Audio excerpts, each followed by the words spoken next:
Welcome to Carrying Wayward, a supernatural podcast for fans who aren't ready to let go, and newcomers to the series who are ready to jump in. I'm Drew Schulman. And I'm Marie Vigourou. In this episode, we're diving into Supernatural Season 2, Episode 13, Houses of the Holy. Let's get this show on the road.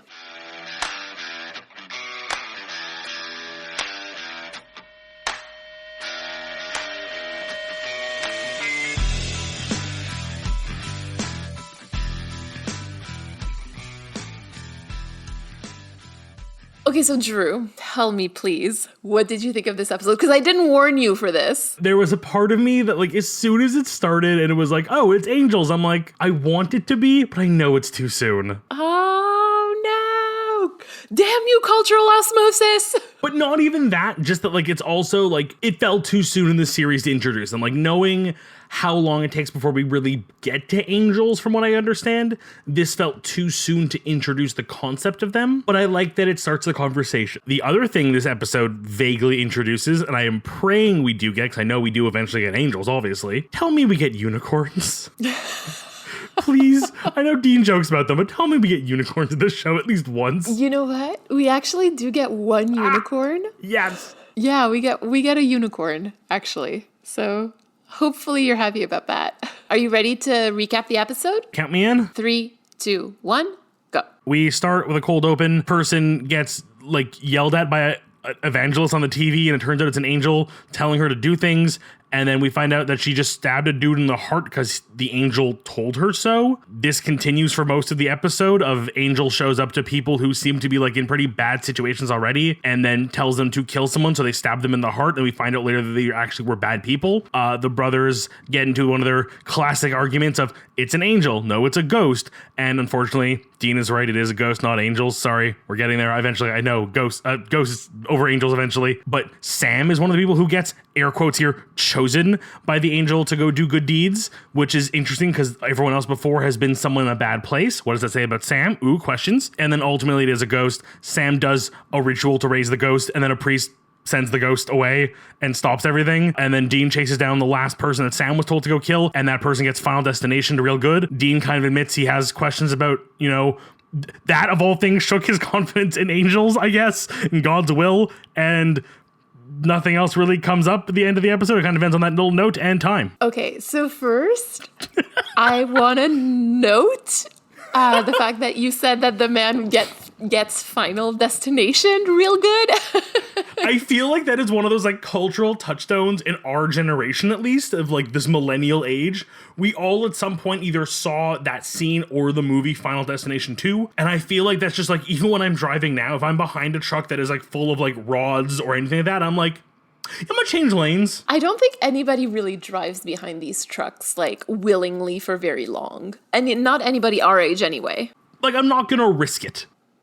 It's a superstition, I guess. With my recap, I understand there's a lot of important points to bring up. How many did I hit, or how many do we have to go over? This episode has a lot of very strange foreshadowing, not only to seasons just to come, so 4 and 5, but also very strangely to season 15. I know that there are some listeners who haven't seen the series in its entirety, who don't necessarily know what happens at the end, so I'm going to try to stay as mysterious as possible while still, talking to those who have seen it and who will understand the references. So, first of all, like you said, we meet angels, or at least we hear about angels and the possibility of angels as an actual creature, and we find out a lot more about their lore, particularly about Michael. One thing again about angels that's super interesting to me in this episode so early in the series is that the angels are making, or the angel, quote unquote, right, is making contact with humans through TV evangelists. And the moment where the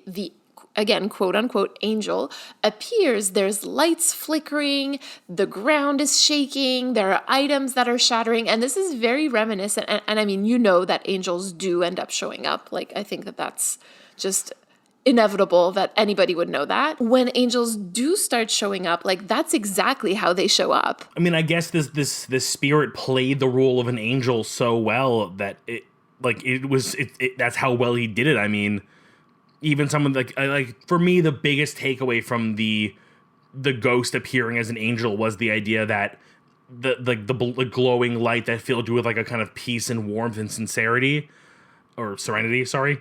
Like, is that a thing that all ghosts can do, or is this one somehow special because he was trying to do God's work? Like, maybe there is some sort of angelic tie here? It's never really explained, right, as you know from the episode, and it's never really touched upon again later, but this is not typical of what spirits would do. This is pretty dramatic, for a spirit, so yeah, this is definitely very out of the norm for the supernatural spirits that we see in this series. I also want to mention that the way that Gloria and Zach kill their victims is actually by stabbing them through the heart. Yeah, so for anybody who understands that reference, just remember that, because again, we're talking about angels and stabbing through the heart. Another thing that I want to mention here is that the 13-year-old that the second victim, the fully grown man, was grooming, right? Her name was Jenny. The name Jenny becomes very important in season 15, particularly near the very end. So something that I've personally decided to do is to kind of track throughout the series whenever the name Jenny or Jennifer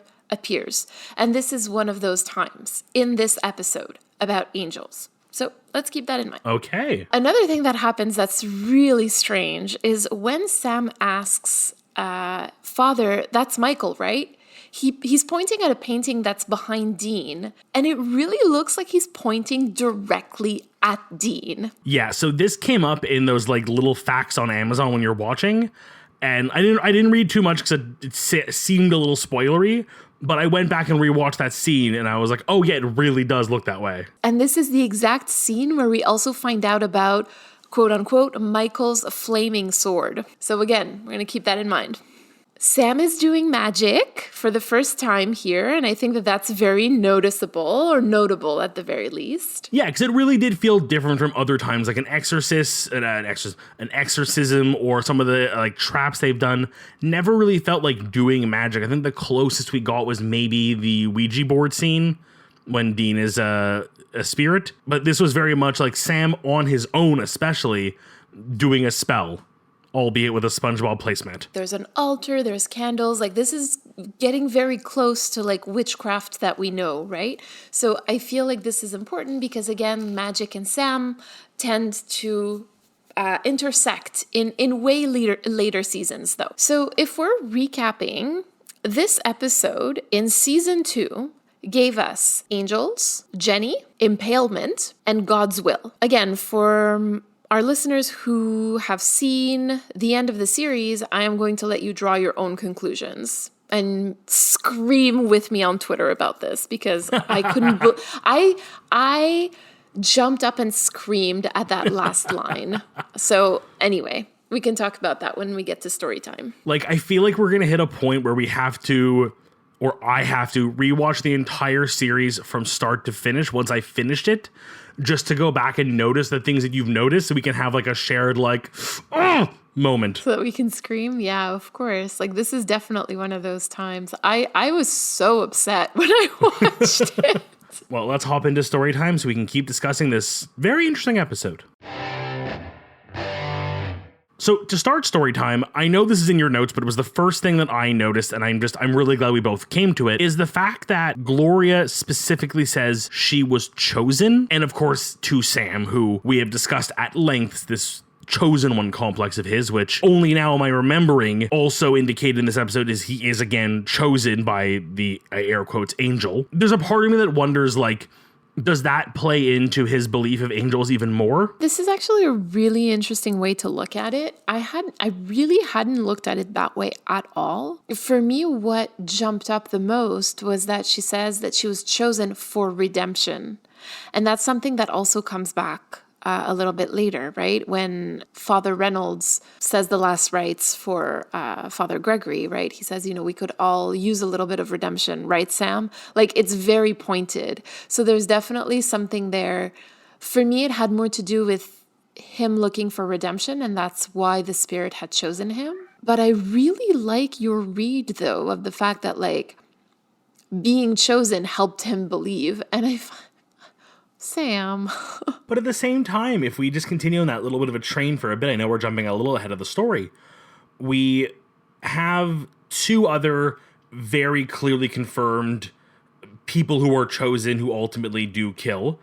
who were chosen by the angel, and the angel the spirit even says, I picked people who needed a second chance to do good. I mean, I believe it is stated multiple times unnecessarily that Gloria is a sex worker, in much less polite terms, unfortunately.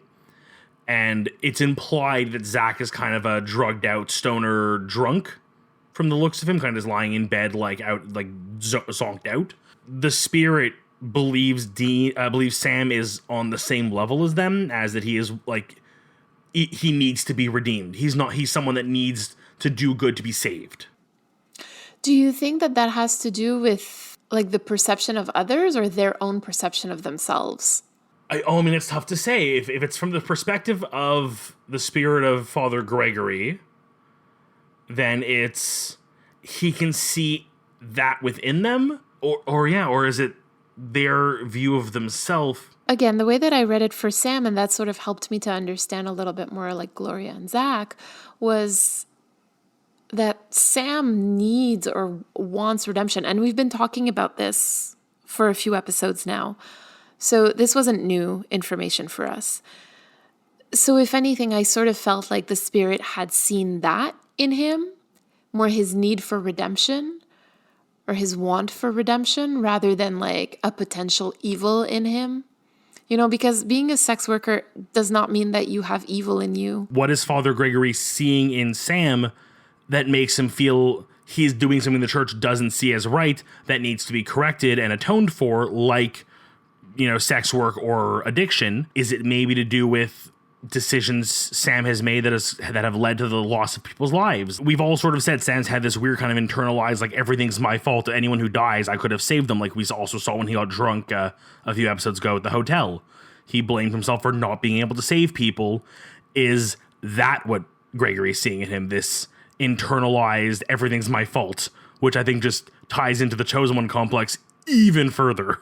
Either from his own view through the lens of the church or through how Sam, Zach, and Gloria are perceiving themselves. Mm-hmm. Either or.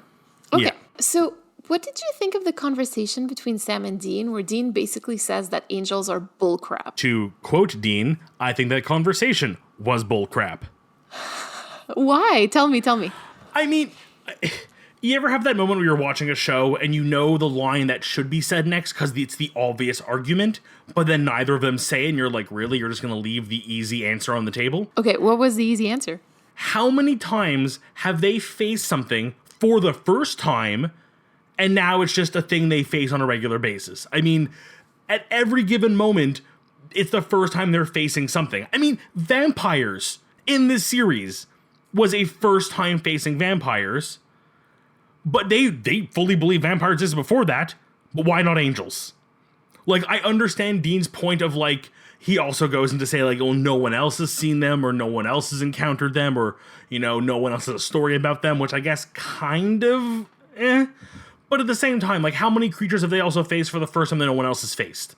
Like, in a season and a half, how many times have they done it? A lot of times. And I also feel like Sam sort of says that a little bit later, right? Where he's like, we see so much. It's like he circles the drain on that point, but just doesn't hit it perfectly for me, which I think just bugged me more. So I'm very much on Sam's side. Even not knowing angels exist, just the fact that so much does exist, to me, that is enough evidence that angels probably exist. I mean, I fully agree. I remember watching this episode and absolutely being on Sam's side about this. And like, one thing that really strikes me is that when Dean says, like, I believe in what I can see. Again, in past episodes and even in the past season, he's trusted his gut, even when there was very little physical evidence to confirm his intuition, right? So, like, what's going on here, right? Like, I'm sort of wondering if Dean's not doubling down on this because of something else.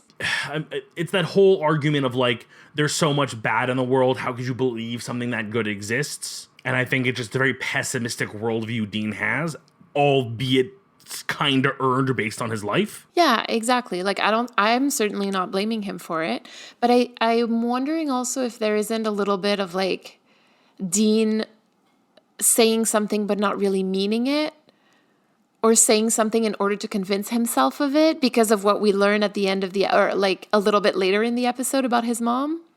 I think that's part of it too. I think it's that we have that moment where he explains that, clearly mom believed in them and they didn't save her. So clearly they can't be real, because why would they let that happen? So I think there's a part where it's almost like he doesn't want to believe they're there, because if he believes in angels and angels chose to let his mother die, it's almost worse than if they existed or if they didn't exist at all. Ironically, given our entire conversation thus far, Yeah. Dean is right. Another classic Dean is right. Another classic Dean is right. It was not an angel, and he puts the answer together instantly after finding out that Father Gregory had died recently. I just thought that was really, I don't know. I thought that was super cool. Just I'd like to see Sam be right for once. I feel like Sam has very rarely been right. He's so smart. And I know. As soon as he starts butting heads with Dean is always the one with the right answer every time. Correct me if I'm wrong. So you far, are anyway. the audience. So far, at least, true. We have 14 and a half seasons or 13 and a half seasons. I can't do math. Hopefully Sam will be right at least once in that time. I predict so one or too. two, maybe. Maybe. I am right. I am Sam. Sam. Oh, Sam. Sam. But yeah, but I will admit, for one of those times where Dean is right, it's really well done. It really is, because as much as because we know that angels do show up in the show, like as much as he's right here, he's not right about angels not existing, right? But again, I'm not sure that he doesn't believe in them, or that he doesn't believe that they could exist. I'm not sure about that, because I really do think that this is one of those cases where Dean is basically trying to convince himself of something here. And so we talked about that like briefly in the long game. But when Sam and Dean are talking to Father Reynolds about Michael and the angels, Sam does a lot of the talking. Dean is very silent. Like, do you have any thoughts about what's happening with Dean in that moment? I think it's that moment of kind of like just like childhood wonderment of just like learning and like watching things you've never really seen before. I mean, here he is basically being told what angels actually are in the eye of the church, and like not the like cherubic, paintings we're used to in Valentine's Day and stuff. And I feel like that's almost like giving him a chance to look at them and go like, they're a little bit more of like a force to be reckoned with and not just a fairy tale. And I think even in the description of angels being these, this mysterious force sent by God to like vanquish evil, it's kind of what they do. But there you go. I think that he starts like seeing a little bit of himself in that description, right? I think Father Reynolds says something like, something about angels being fighters, warriors, defenders against evil and demons. Like, that's something that Dean can mess with. Like, he understands that, like that's him, that's his life, that's Sam's life. And so to kind of see that happening, or see angels described that way, I think was really important for Dean. And there's also, again, like this, anyway, could not have been planned, but like he makes a face when Father Reynolds says like that he likes to think of angels as more loving than wrathful. Like there's a very strange reaction that I don't know how to read. Again, knowing what happens later, like I don't know how to read that reaction. I have so many questions about this episode, actually. Like it's one of those things that just exists, and that for me anyway, I can't figure out, because again, like it's hard to know exactly what the intention was with this. So anyway, there we go. Let's move on to Sam seeing the quote unquote angel. Yeah, honestly, in that moment, I really felt for him. He really thinks that he's doing the right thing, that he's been chosen to do good, and really, like, he's been tricked. I think this plays a few different ways, and I think throughout the episode, you kind of see different angles of it for Sam and from Sam. In the idea that when at first the being chosen to do good, here is a chance to redeem himself. If he's been chosen to be this evil thing from Yellow-Eyed Demon, here is a chance to be chosen by a higher power to do good. You can't be evil if you're good. You can't be both, one or the other. There's no gray. That's also very Sam, right? Right now? Very black and white. There's no gray in his life. Yeah, exactly. And then we ultimately have the end when he realizes it wasn't an angel, and he was tricked. And again, it kind of goes back to this whole like, yeah, you can be chosen, but being chosen doesn't mean you're special necessarily. Like he has this complex that he has to save the world or save himself or be the hero. And here was your opportunity to do that, and it turns out it was not real and you were being lied to. And I think that in the moment is very much the, oh, I wasn't chosen by a higher power, this isn't real, I'm a nobody. But I also wonder if it doesn't at some point reflect on him that maybe this whole prophecy of the yellow-eyed demon and all that stuff is equally as possibly fake. Okay, well, there's a lot in what you said that's actually really interesting foreshadowing for future seasons. So I think I should stop the conversation here because Oh, no! it's hard for me to hold myself back right now. Oh no, I'm sorry to our listeners. You don't get to hear this. Hopefully it'll come back to us later, but oh no. Oh no, indeed. Another moment that again we've talked very briefly about before was when Dean tells Sam that Mary used to tuck him in at night and say that angels were watching over him. And Sam replies that Dean never told him this.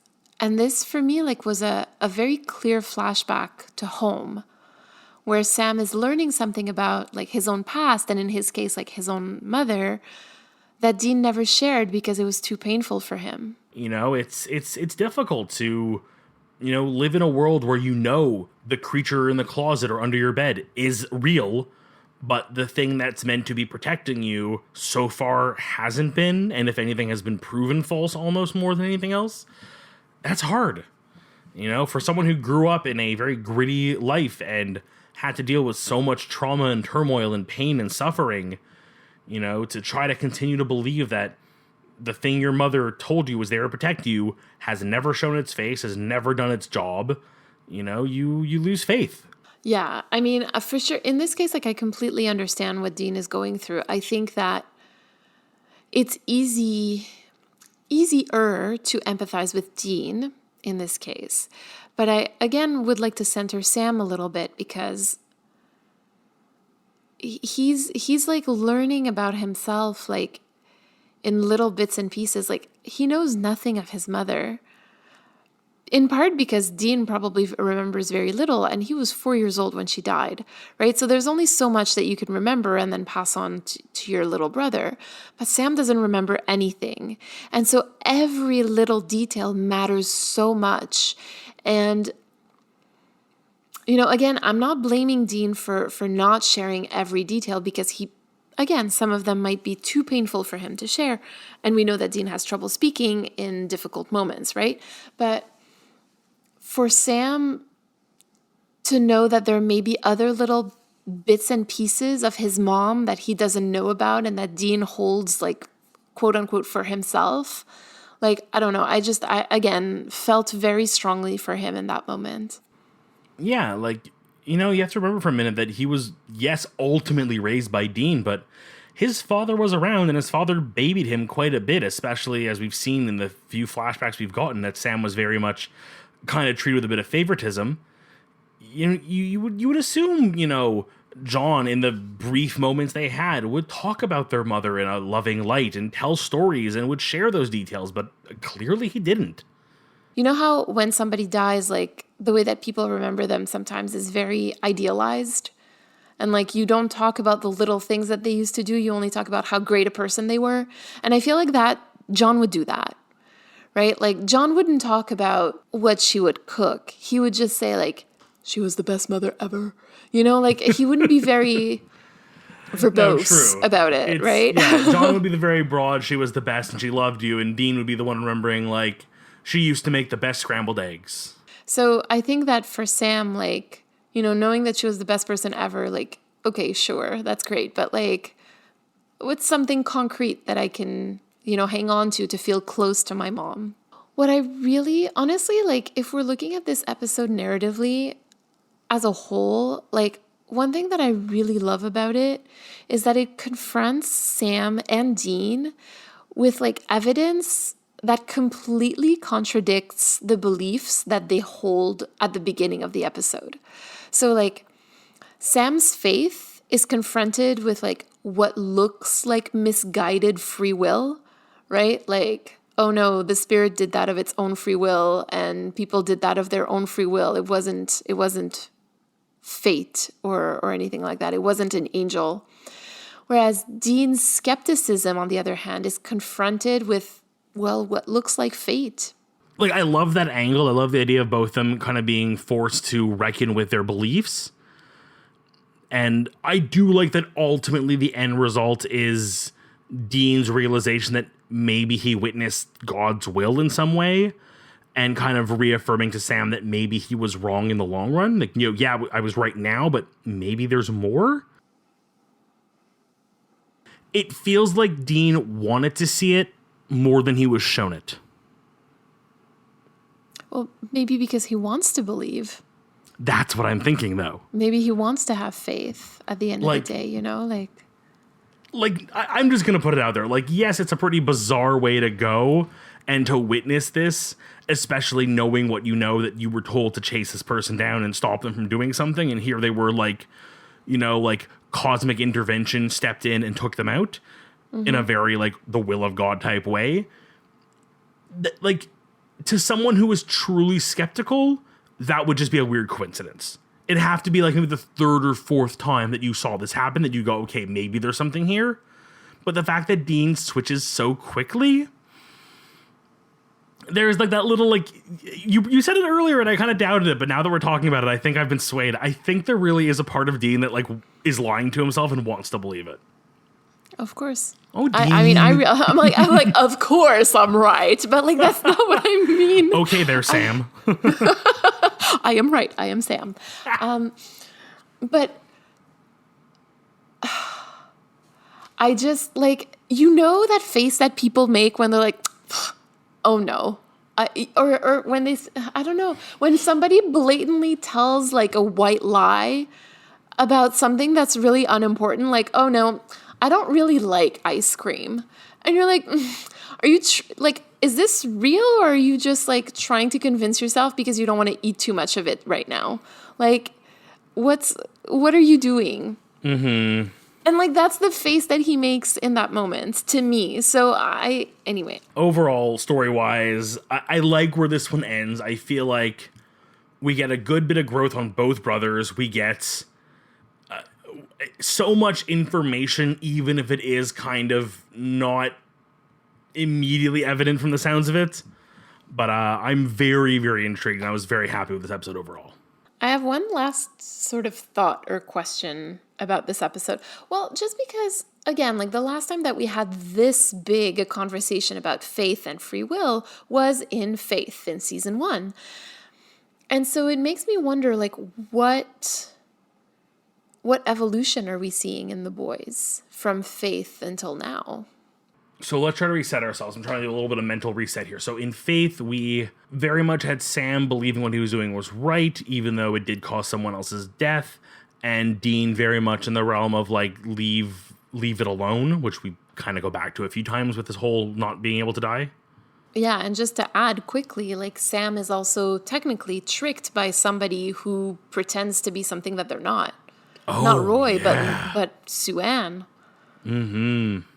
So here we are again, Sam believing, putting his faith into a higher power that he believes is right, only to find out, at least this time before it's too late, that it was not what it was, what it claimed to be.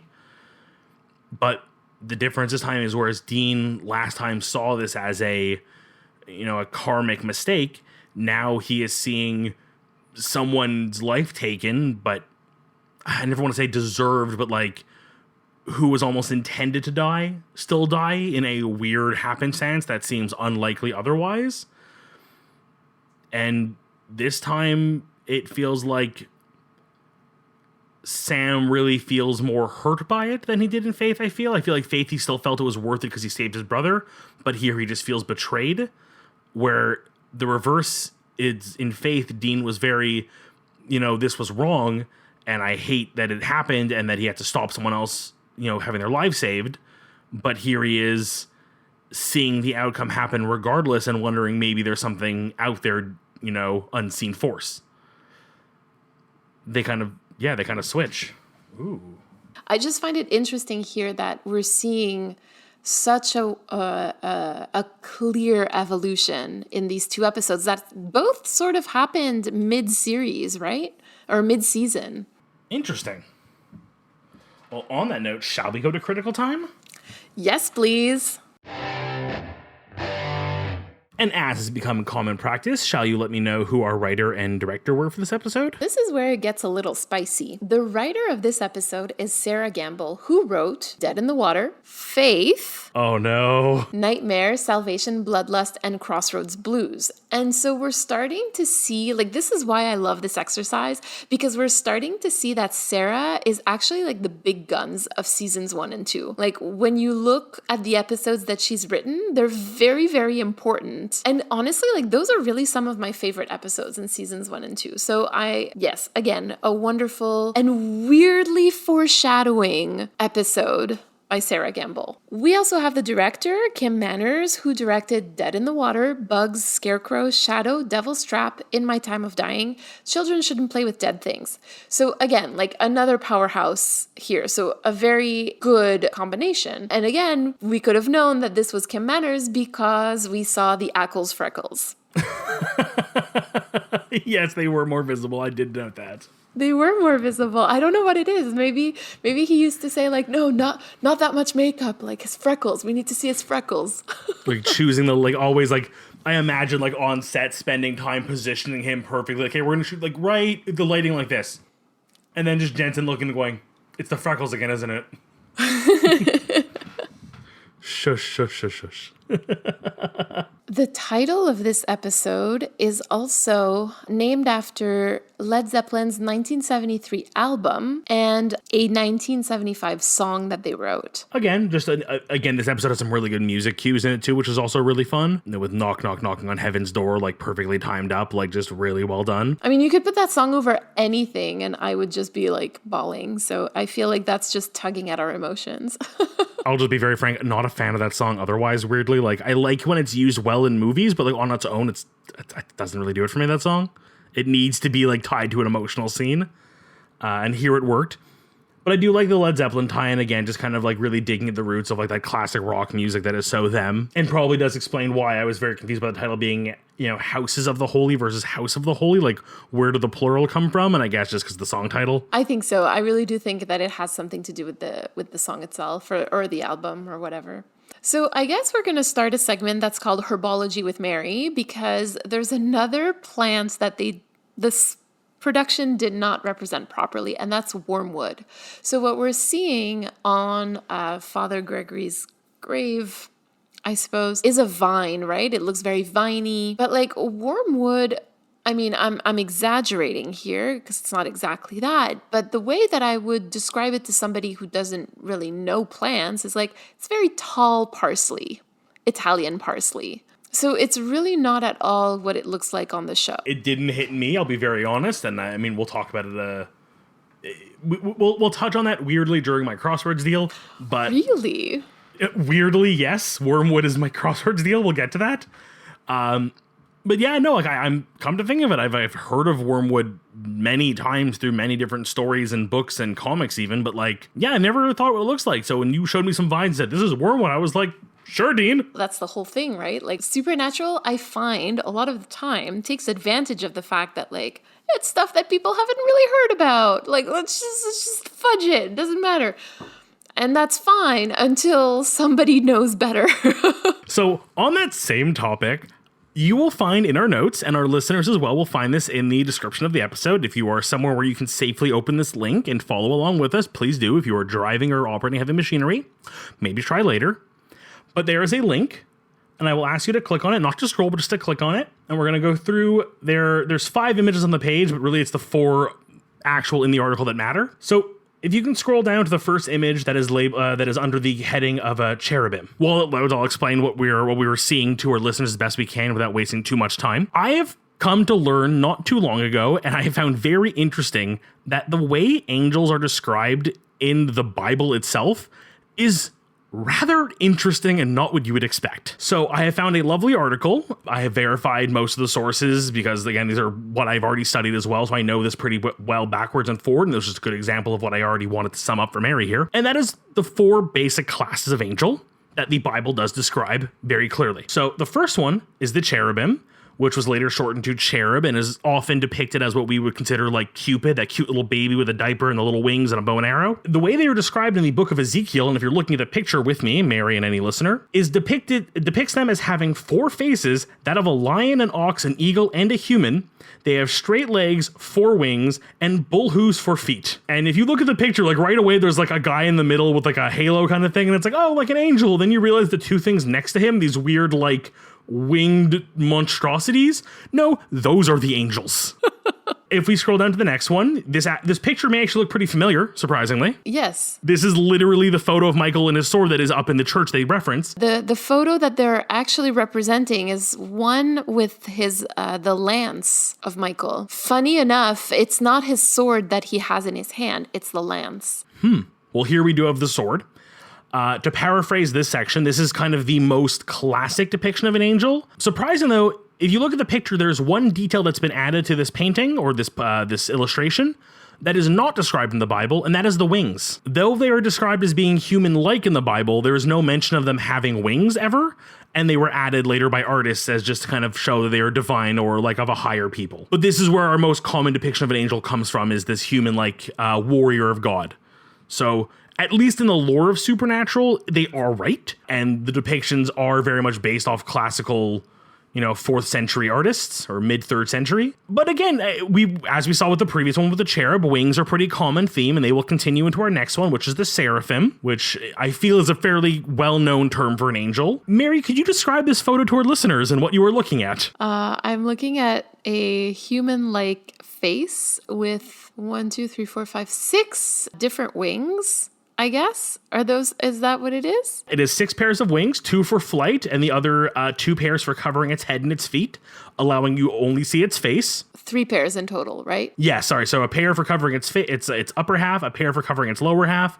So all you see is the face, and then a pair for actual flight. So that is the another very classic and properly described version of an angel, again described specifically in the Bible. Would you be weird if I told you the last one is still the weirdest one? I will believe anything at this point. So if we scroll down to our final one, the Ophanim, often also called the wheel. This is literally a wheel with wings. Yes, actually, this is 5 wheels, I guess. Each one of these wheels is an angel or an Ophanim. These are apparently the most close to God in the order of the angels. They are the highest up there. But I just love the fact that we have this vision of an angel based on popular media and culture of this winged human. Even going as far back as the Greeks with their images of the gods, they were winged people.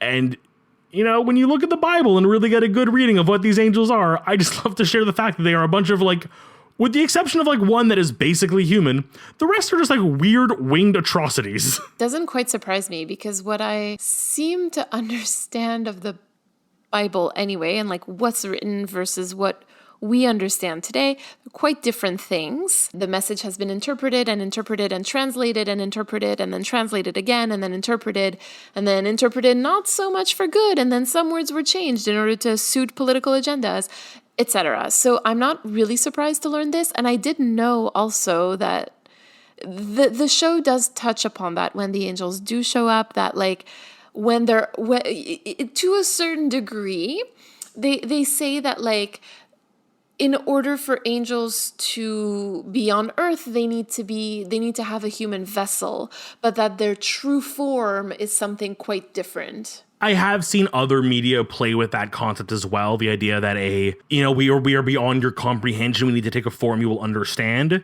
So we've chosen this more human looking form, which I genuinely feel is a good way to work around it, both from how do we cast a bunch of wheels with wings to without really bad CG. I just felt as we approached angels for the first time, even if only in theory, because they aren't actually in this episode other than a fake out, I had this in my back pocket for a while and I wanted to share it, and I feel like we'll get into some better angel lore down the road within the series. So this seemed like a nice place to drop some weird angel lore for you and our listeners. Always. I am always down for weird angel lore. And with that, shall we head over to the community and see what they have to share with us today? Yes, please. Hey guys, I love the show. As someone who has seen all of Supernatural and was, for lack of a better word, devastated by the ending, It has been nice to go back along with you guys to see and analyze everything again from this new lens. I just listened to your Pride special, and I wanted to take a moment to talk about what bi Dean means not only to the people in the fandom, but for me personally. Dean is an amazing and complex character on so many levels, not just his sexuality. The depth to the character of Dean Winchester is unparalleled in media, in my opinion. And that is exactly why it meant so much to the people in the LGBTQ community to have a character that is so nuanced and established, especially the bisexual community. Bi people are so often erased from the conversation as either being straight but looking for attention or being gay and not admitting it. Usually the first being attributed to bi women and the second being attributed to bi men. Many people are quick to point out that Dean's not gay, he's been with women, so he can't be bi, which completely erases what bisexuality is. Yes, Dean is very openly attracted to women, but as a bi person in the closet, what else of himself does he have to show? It's the only part he can feel comfortable putting out into the world, so he excessively puts it out there. I am bisexual myself and have always struggled with my identity because while I am attracted to more than one gender, I have mostly ever been with cis men. I grew up in a very conservative Christian small town, so it's not like I had many options. I planned on branching out more into myself in college, but oops, fell in love with my soon-to-be husband right away, so which I am very, very thankful for. But I feel like Dean never got the opportunity to branch out either. He was under the thumb of his abusive father, then dealing with the trauma that his abuse brought on, along with the next trauma and the next, and so on and so forth. It's shown almost explicitly to a queer eye through Dean's repeated bi-pride flag color motif, specific directorial decisions, and acting decisions from Jensen that Dean is bi and never truly embraced that side of himself, if not being full-on consistently ashamed of it for the majority of the series. It would have meant so much to me if Dean was allowed to speak his truth and explicitly state that he was bisexual and in love with the only person it made sense for him to have any sort of true romantic connection with. And I would be glad to go on a rant about that relationship and character later. In media, it is so common for queer characters to not have a happy ending or just die, aka bury your gays. It has honestly been a struggle to name queer characters that actually have a happy ending. It doesn't happen often and honestly makes me and I'm sure others feel like we as queer people do not and will never deserve a fully happy ending while living our true selves. Not getting too much into the ending of the show, I think such a long-standing queer character who has struggled with so much for so long have that moment of truth and have a happy ending as a bisexual man would have meant so much to so many people, including me. Thanks for listening. I can't wait to hear your guys' thoughts on the rest of the series. Listening to y'all work it out is really quite cathartic. Thanks. If I can respond to that lovely voicemail right away, just yes.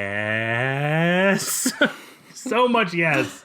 Yeah. Oh, I just mean from every aspect of it, you're right, there is such, like, I sat here thinking like, oh, it'd be really cool if I can come up with a list of like media that represents, gay, bi, and other spectrums of the queer, people in the right way in these great pieces of media and shows, and like I can barely think of any. Like I've got like a few and I will tweet them out later and make a list, but like it is really tough. Like even my favorite one does end with a couple dead, albeit a happy ending, which is weird. I'll explain. But also your point about Dean, he's such a rich character. Like I've only been with him for a season and a half, and I know there's the bias of we are sitting here and analyzing him every week to like the smallest detail, but the fact that there is that much to analyze and that much to discuss in only a season and a half, yeah, this is a really great character with so many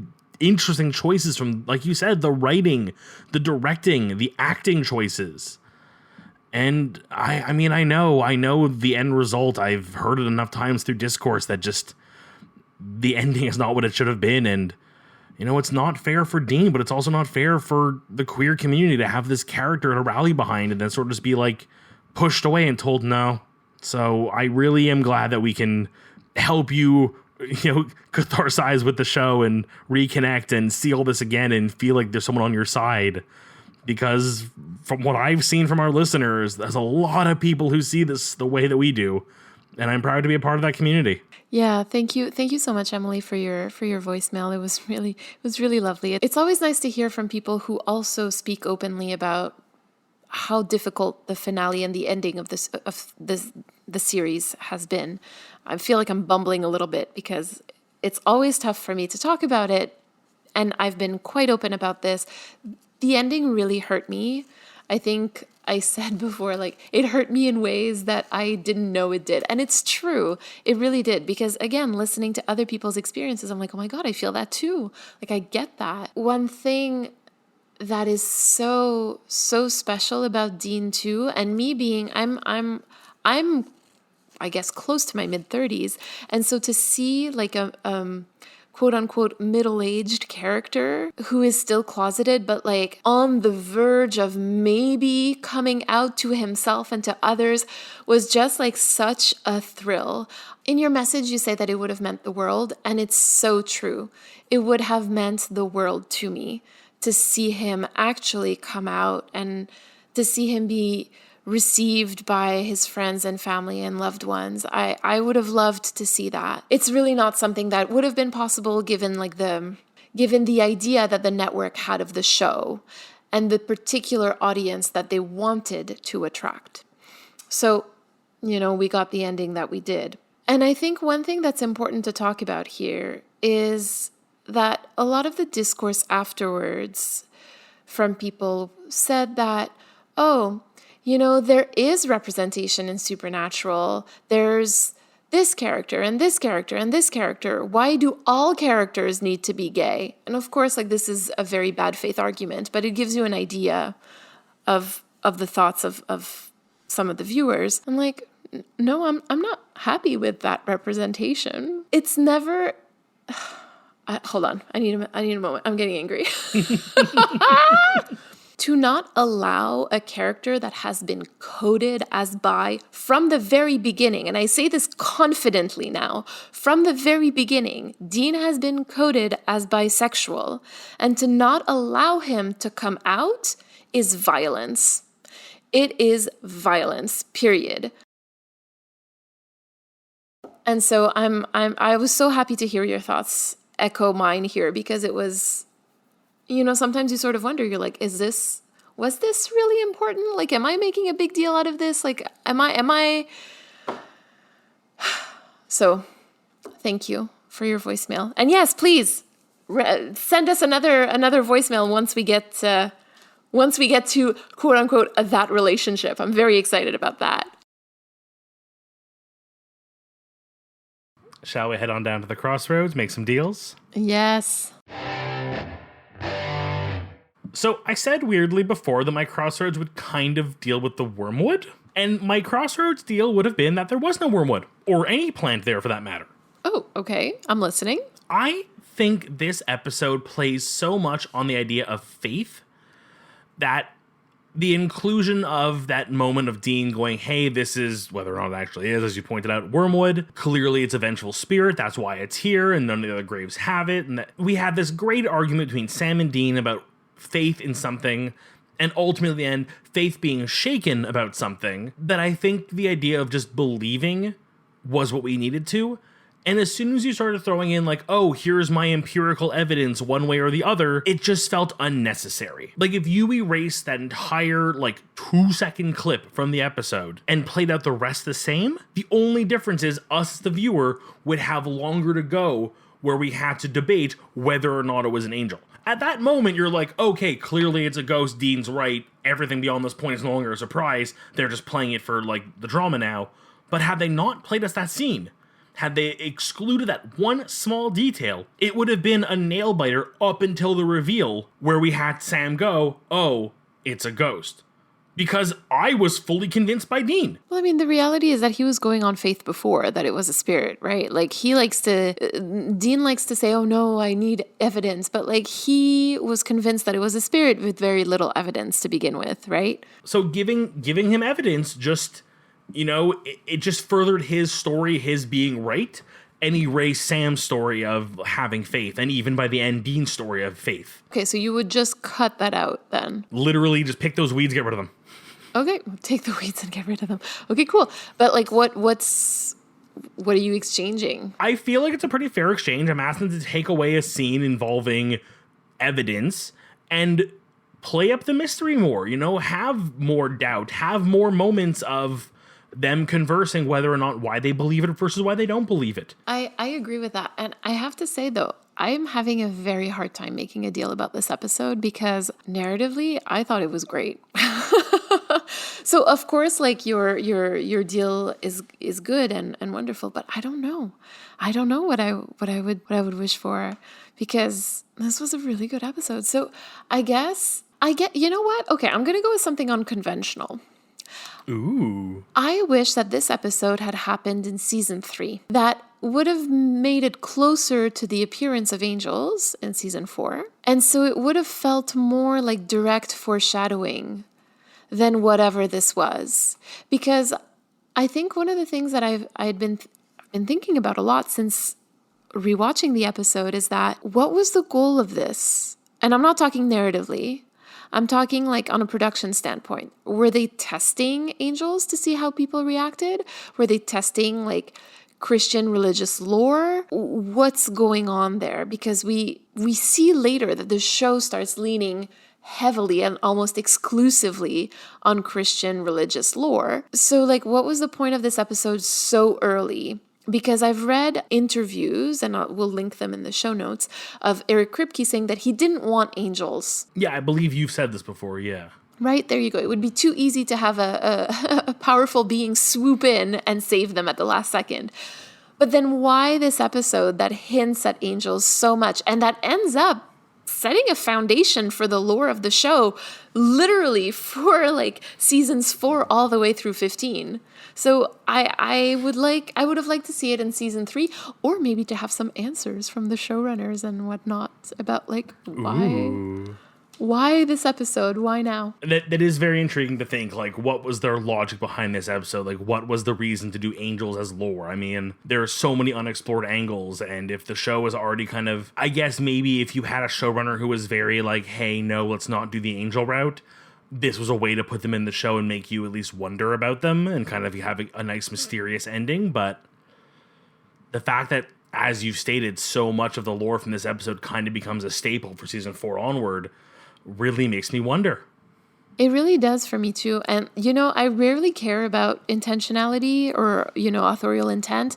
But in this case, I really do wonder. It's one of those things where I wish I could pick Sarah Gamble's like brains about it. Well, Sarah, if you're listening, hit us up. Our email's at the end of every episode. You can find us pretty quickly on social, and we'll organize the time that's good for you, where we're flexible.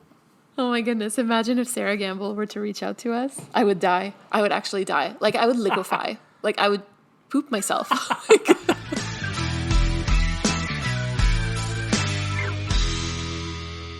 You've been listening to Carrying Wayward, a supernatural podcast produced by Rochelle Castellano, hosted by Drew Schulman and myself, Marie Vigourou. This week, we'd like to thank Emily for her message. Help us keep the conversation going. You can send us a voice recording at carryingwayward@gmail.com and follow us on Twitter, Instagram, TikTok, and YouTube using @carryingwayward. Make sure to leave us a rating and a review on Apple Podcasts. We really love to grow our community. And until next week, carry on our wayward friends. Wah, wah. In this episode, we're diving into supernatural... Okay, hold on. I hesitated. I was like, is it supernatural? I don't know. Is it? What show are we doing? I've lost track. It is supernatural that we've been talking about for 8 months nonstop, right? Yeah. Okay.